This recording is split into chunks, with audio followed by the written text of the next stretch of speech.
said in 2067, when the world has been destroyed beyond rehabilitation because of climate change. All plant life has been extinct. With a lack of plant life, the amount of oxygen in the air has decreased exponentially. People have to buy artificial oxygen to survive. 99% of the world has gone dark. People suffocate to death.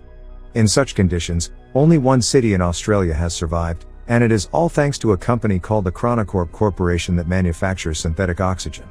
However, artificial oxygen causes a fatal disease called the sickness over time. Humankind has mere years before it goes fully extinct. Ethan White is a resident of the Australian city. He and his friend, Jude, work as mechanics in the Chronocorp Corporation. The corporation is also working day and night to find a cure for the sickness and a way to save the world. Ethan's wife, Xanthi, also has the sickness. Ethan works hard day and night to earn and buy her better oxygen. One day, as Ethan and Jude work in the tunnel, the Chronocorp CTO of Particle Research, Regina Jackson, summons them to her office. There, she introduces herself to the two, and tells them that humanity is going to die in a few years if the conditions do not change. She then reveals that Ethan is the only one who can help everyone and save humanity. Ethan is confused and doesn't believe her. But Regina insists he visit their lab. The lab has huge machinery. The lab doctor named Billy Mitchell introduces himself to Ethan, and looks at Ethan's wrist device for a second. They then explain to him that Ethan's father, Dr. Richard White, started this project 20 years ago. The machine that stands in front of them is a time machine called the Chronicle. In the first ever experiment done with the machine, they had to send radio waves into it to check what was on the other side. They found out through it that 407 years later, in 2474, the Earth would have enough vegetation to maintain enough oxygen in the air and sustain human life.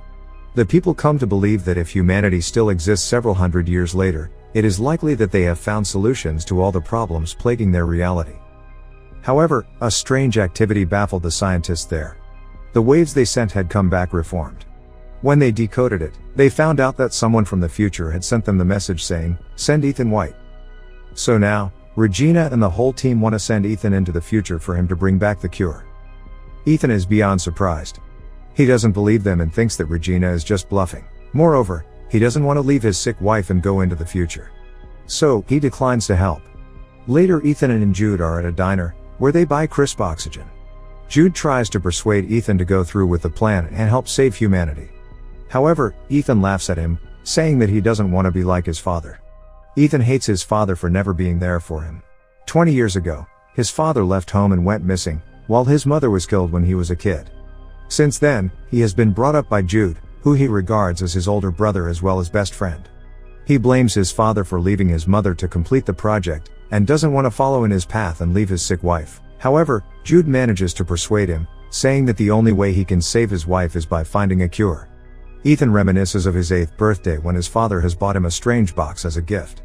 As he puts his hands inside the box, a device latches onto his wrist, making him bleed. Richard had placed a permanent hand device on his son. It has been many years, but Ethan doesn't know its use yet. Later at home, Ethan tells Xanthi everything that happened during the day, and she too insists him to go.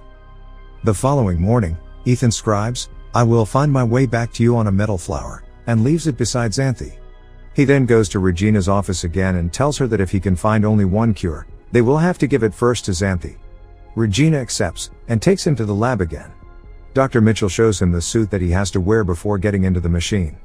As they begin to explain the mission to him, Ethan realizes that they do not have a plan. They have no clue what he will see, or who he will meet at the other end. However, after they put him in the suit, they give him an AI device called the Archie. Archie will show the lab Ethan's vitals at all times. It will also help to navigate his location. Then, they finally throw him into the machine. Inside, Ethan moves at high speed through time. He falls from the sky and lands in an unknown jungle. The friction from the air causes his suit to catch fire, so he quickly gets out of it. Then, he looks around, and is astounded by the beauty of nature. He finds that the world has completely changed. The trees and the natural oxygen are back. He walks in the direction Archie directs him, and sees a bunker door of some sort. But what catches his eyes is a skeleton that lies right in front of the door. Its skull has a bullet hole in it. Furthermore, he looks at the name tag on it and is horrified to see his own name. The skeleton is Ethan's. Ethan also finds the skeleton's Archie, and plays the last recording on it. He hears a man say that this is the only way, and shoots Ethan. Just then, the device's power goes off. He is horrified, believing that this is the fate that awaits him. Then, he notices the skeleton's wrist device. It is identical to Ethan's, except the light glows green in the skeleton's device, but Ethan's has been red his whole life. That night, he lights a fire and eats wild berries. It turns out that the berries were poisonous. Ethan vomits and starts to go unconscious. Ethan wakes up after a while, and is surprised to see Jude in front of him. As it turns out, the lab saw Ethan's vitals dropping and assumed he was having a reaction to poison. So, they quickly sent Jude to the future, with the cure to save him. Sometime later, Ethan and Jude find that his skeleton remains there, which means his fate hasn't changed. They then use Archie to find another door.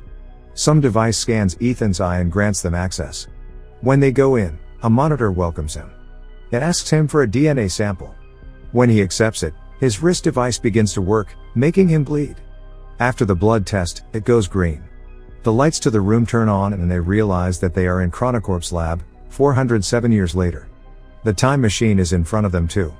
Jude gets excited because now they have the means to go back to the past, but Ethan doesn't think so, saying they haven't changed anything, and he will end up dead, just like the dead Ethan. Ethan checks the system log and finds a holographic recording made by his father, who explains that the time machine was originally designed to collect the oxygen data in the future planet, and then transmit it back to the past. However, when his father first started the time machine, he received a message asking him to send his son to the future. Despite his misgivings, he chose to do so and made a DNA verification here for Ethan. Soon, Ethan and Jude realize that the time machine won't be able to take them back because its battery has almost depleted after 407 years. What's worse is that the activation of the lab triggers a malfunction in its nuclear power core, threatening to unleash a nuclear explosion in just 4 hours. This means they have to find a way to fix the time machine and travel back before the explosion. Running out of time, they have to act quickly.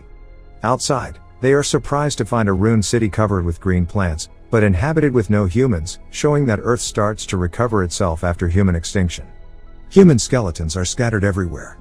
Ethan gets to his wife's house, only to find her bones, making him fall into despair. Jude tries to persuade him to go back to the past, as the cure against the sickness doesn't seem to exist even in the future world. However, Jude's words make Ethan suspicious.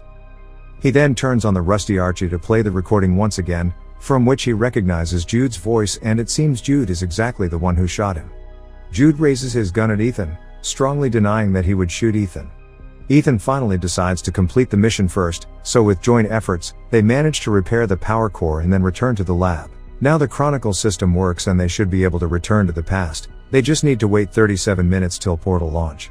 Once the countdown reaches 0, the portal will tether to 2067 for approximately 30 seconds.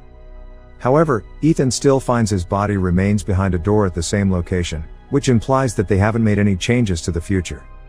In order to figure out the truth, Ethan pulls out the battery of his current Archie and puts it onto the rusty one. In that way, he gets access to another video, in which Ethan is assured that his future self will be killed by Jude. Jude then confesses that there is no hope of changing the future and he is trying to protect Ethan. Finding it hard to believe, Ethan locks his brother up in a room, then plays back his father's holographic log from the day he died. He soon discovers a conversation between the Chronocorp's CTO, Regina Jackson, and his father.